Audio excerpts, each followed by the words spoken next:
Hello दोस्तों, निधि coaching centre में आज आपका पुनः स्वागत है। और आज 12th क्लास मैथ में आपका चैप्टर स्टार्ट है अवकलन, जिसके कि जो मैंने पार्ट फर्स्ट में लेक्चर फर्स्ट में मैंने आपको उसके जो अवकलन है डेरिवेटिव उसके फॉर्मूला मैंने आपको बताए थे, जिन्हें आपको तैयार करना है। और मैंने आपको तो बिना फॉर्मूला के आप कोई भी क्वेश्चन नहीं कर पाते हो। मैंने आपको बताया भी है अवकलन और समाकलन। और समाकलन में आता है अवकलन, क्या कहते हैं उसको, जो आपके अवकलन के अनुप्रयोग और समाकलन के अनुप्रयोग और अवकल समीकरण, ये सब अवकलन समाकलन में आते हैं। और ये मैंने बताया था कुल मिला के कितने आते हैं, लगभग 50 नंबर। ये 50 नंबर के आते हैं। तो और आप देखते हो जो अवकलन के मैंने आपको फॉर्मूला बताए हैं, उन फॉर्मूला में हम किस प्रकार यूज करते हैं मैंने आपको बताया था। 11th में बहुत बच्चों ने नहीं पढ़ा, तो मैं पहले थोड़ा सा 11th का ही आपको बताऊंगा। 11th का ही पढ़ाया जाएगा आपको थोड़ा सा 2 दिन। तो आपको देखना है कि किस प्रकार हम क्वेश्चन करते हैं। मान लेते हैं आपका एक क्वेश्चन लिखा हुआ है कि x की 7 का अवकलन कीजिए। ये आपका क्वेश्चन है कि x की 7 का अवकलन कीजिए। तो हम किस प्रकार अवकलन करेंगे मैंने बताया था। सबसे पहले आप जो है आपको x की 7 का अवकलन करना है, तो इसे y के इक्वल लो। आप किसके इक्वल लेना है, y आपका फलन होता है। किसी का भी आपको अवकलन करना है तो y के इक्वल लेके आपको अवकलन करना है। y आपका फलन होता है, ठीक है। आप 11th क्लास में पढ़ के आए हो। तो यहां पर अब आप लिखोगे x के सापेक्ष, धीरे धीरे आपके समझ में आ जाएगा, इससे नहीं पढ़ा हुआ है, सापेक्ष अवकलन करने पर आप जो है YouTube चैनल पर जाकर प्लेलिस्ट में जाकर 11th क्लास के मैथ में और 12th क्लास के मैथ में भी अवकलन की वीडियो डली हुई है, वहां पर देख सकते हो टोटल अवकलन क्या हो। और 12th क्लास की जो एक्सरसाइज है अवकलन की वो भी डली हुई है, लेकिन अब दोबारा से स्टार्ट करते हैं, यहाँ पे भी आप देख सकते हो। तो देखोगे किस प्रकार अवकलन करते हैं। मैंने आपको बताया था अवकलन का मतलब होता है d/dx। आप क्योंकि x के सापेक्ष कर रहे हो तो ये होता है x के सापेक्ष अवकलन। ये अवकलन का जो है एक प्रकार से आप प्रतीक कह सकते हो। तो आप दोनों साइड लिखोगे d/dx y और d/dx। d/dx दोनों साइड लगाया, आपने अवकलन करना है। अब y तो आपका फंक्शन है, फलन है, तो इसका तो अवकलन होगा dy/dx। जबकि यहां पर देखते हो x की n, और x की n का आपका सूत्र क्या होता है,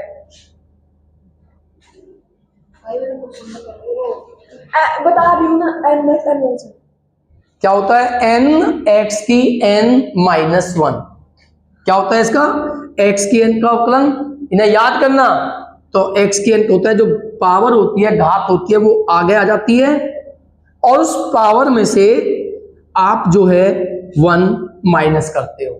तो क्या होता है n x की n-1। मैंने आपको बताया था, ये सूत्र बताया था कि x की n का जो अवकलन होता है n x की n-1 होता है। तो पावर आगे जाएगी तो आपका जो आंसर हुआ d/dx इक्वल 7x की 7-1 6। ये आपका आंसर है। एक क्वेश्चन मैंने और दिया आपको, क्वेश्चन है आपका y equal x plus e की x प्लस साइन x। आपके यहां पर सिंगल टर्म थी, सिंगल पद है, लेकिन यहां पर कितने पद आए हुए हैं, 1 2 3। ये सब आपका 11th क्लास का है। तो आप लिखोगे x के सापेक्ष अवकलन करने पर। ये लाइन आपको सभी में लिखनी है, क्योंकि आप x के सापेक्ष अवकलन कर रहे हो। तो यहां पर आप करोगे अवकलन, तो क्या लिखोगे d/dx ऑन बोथ साइड। तो d/dx y इक्वल d/dx लिखने के बाद जितनी भी टर्म है, जितने भी पद हैं, उन्हें ब्रैकेट के अंदर लिख दीजिए इस तरीके। या ये भी जरूरी नहीं है, आप डी अपॉन डी एक्स हर पद के साथ ले सकते हो। किस प्रकार? D upon D x x, d upon D x e की एक्स और d upon D x sine x, अलग अलग भी सभी के साथ, सभी पदों के साथ डी अपॉन डी एक्स आप लिख सकते हो। ठीक है, या D upon D x starting में लिखकर ब्रैकेट के अंदर सभी पदों को बंद कर दीजिए। तो इसकी तो फंक्शन है, इसका क्या होगा? D Y by D X. देखिए बेस चल रहा है, बेस बहुत बच्चों को नहीं आता, तो इसमें आपको 1-2 दिन भी लग सकते हैं, 2 दिन, लेकिन 2 दिन बाद क्लियर अपने आप ये हो जाएंगे। तो इक्वल टू एक्स है, क्या होता है एक्स का डेरिवेटिव? क्या होता है? तो x का जो अवकलन होता है क्या होता है? 1। आपने पढ़ा है फॉर्मूला, x का अवकलन d अपॉन डी एक्स, अगर आप x का अवकलन करते हो 1, क्यों? इसी फॉर्मूला से, क्योंकि यहाँ पे इसकी पावर कितनी है? 1, और इसमें जब इस फॉर्मूला को यूज करोगे तो पावर आगे जाती है, और पावर में से आप 1 क्या करते हो? माइनस। तो बोलिए 1 - 1 0, और किसी की पावर 0 होती है, उसकी वैल्यू 1, तो 1 1 जा 1। तो x का अवकलन होता है 1। ये फॉर्मूला याद नहीं करे? e की x का अवकलन क्या होता है? देख लिया? अभी देखेंगे। e की x। साइन x का क्या होता? साइन x का अवकलन क्या होता है? cos x। तो ये आपका आंसर है। कुछ हार्ड है? कुछ भी नहीं है, बस फॉर्मूला आपके याद होने चाहिए जो मैंने डाले हुए हैं। एक क्वेश्चन है, y बराबर √x + 1 अपॉन x, और यहां पे करनी इसकी 3 है। देखो 3, एक तो ऐसे लिखा होता है, इसके ऊपर 3 यहां पर लिखा हुआ है, एक इस तरह से लिखा होता है 3 अलग, ये मल्टीप्लाई में ये करनी है इसकी। तो ये मैंने आपका लिखा हुआ है y बराबर √x और 1 अपॉन √x, और यहां पर इसकी करनी कितनी है? 3। इसका अवकलन करना है। तो कितने पद है यहां पर आपके? 2। तो आप वही लिखोगे। पहले आपको ये लाइन सभी में लिखनी है, ये लाइन सभी में लिखनी है कि x के सापेक्ष अवकलन करने पर, ये लाइन आपको सभी में लिखनी है। तो आप क्या लिखोगे? d upon D X Y. मैं बताया था d अपॉन डी एक्स लिखने के बाद सभी टर्म को ब्रैकेट के अंदर लिख दो। रूट का मतलब क्या होता है? 1/2। देखिए इसमें आपने पढ़ा, इस रूट का मतलब तो क्या होता है? इसके ऊपर यहाँ पर 2 होता है, लेकिन हम शो नहीं करते हैं। यहां पर ये जो 2 लिखा होता है हम शो नहीं करते हैं, इसलिए इसको लिखा जाता है 1/2 पावर। तो इसका मतलब है x की 1/2। ठीक है, अब यहां पर आपकी करनी लिखी हुई है, कितनी आप करनी? 3। तो इसे 1/2 नहीं लिखेंगे, इसे क्या लिखा जाएगा? 1/3। x की 1/3, और ये अपॉन में है, जब इसे ऊपर जाएंगे तो किस हो जाएगी? ये -1/3। पता है, जब किसी नंबर को अंश से हर में या हर से अंश में ले जाते हैं तो उसकी पावर, उसकी घात का चिन्ह क्या होता है? चेंज हो जाता है, बदल जाता है। तो इसको जब हम ऊपर ले जाएंगे तो ये हो जाएंगी -1/3। अब करो इसका अवकलन, कौन से फॉर्मूला से? इसी फॉर्मूला से आपका अवकलन हो जाएगा, है ना? इसी फॉर्मूला से इसका अवकलन कीजिए, तो आप देखोगे dy/dx, x की n का क्या होता है? n, x की पावर n-1। x की n का क्या होता है? पावर आगे जाएगी n, x की पावर n-1।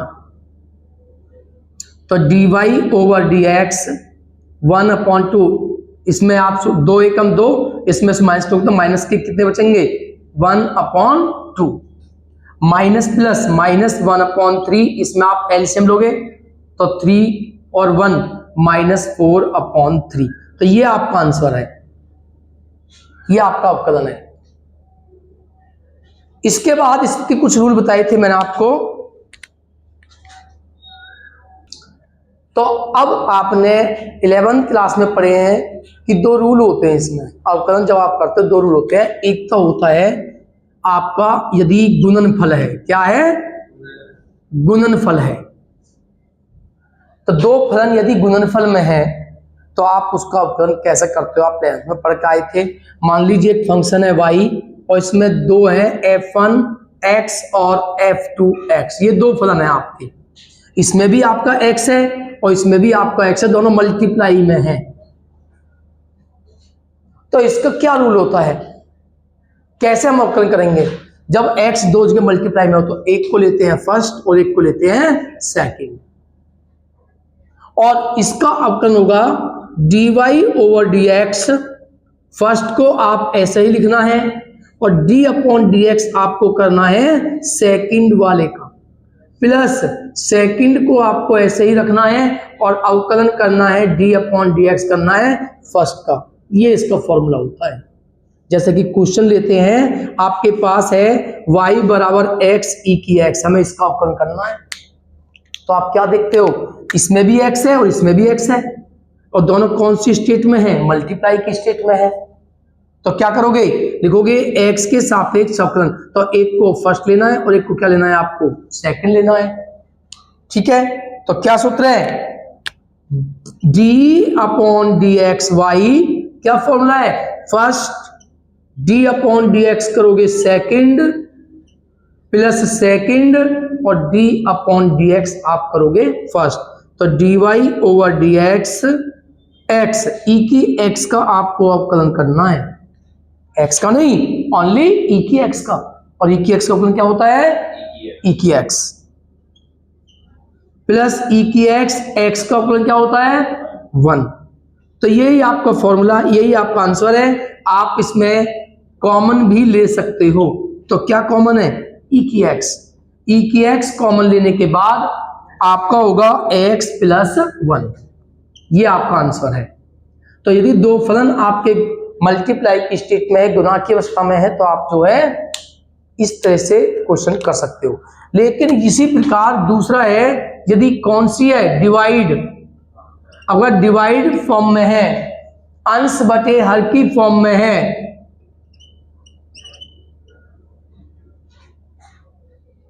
तो इसमें आपका फॉर्मूला यूज होता है, दो फंक्शन है आपके f1x और एक डिवाइड में है, बटे में है f2x।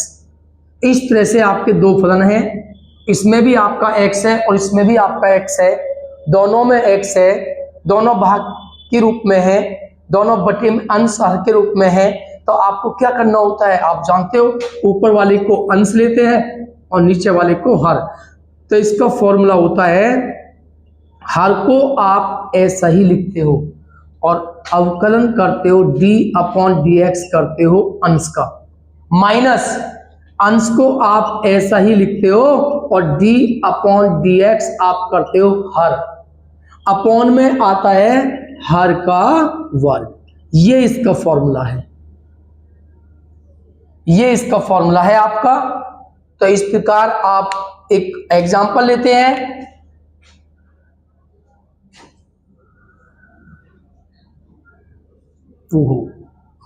कोई नहीं,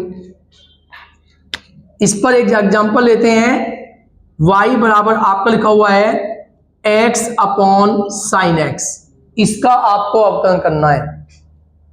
तो क्या होगा, इसमें भी x है, इसमें भी, तो ये आपका क्या फॉर्मूला है, लिखोगे x के सापेक्ष अवकलन करने पर।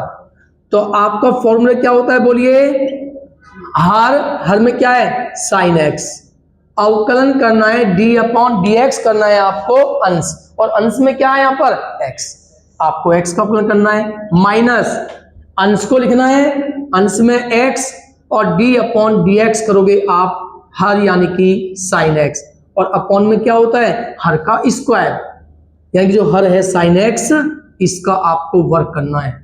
तो dy ओवर dx बराबर साइन x और x का अवकलन होता है 1, माइनस x और साइन x का अवकलन होता है cos x, और अपॉन में आपका होता है साइन स्क्वायर x।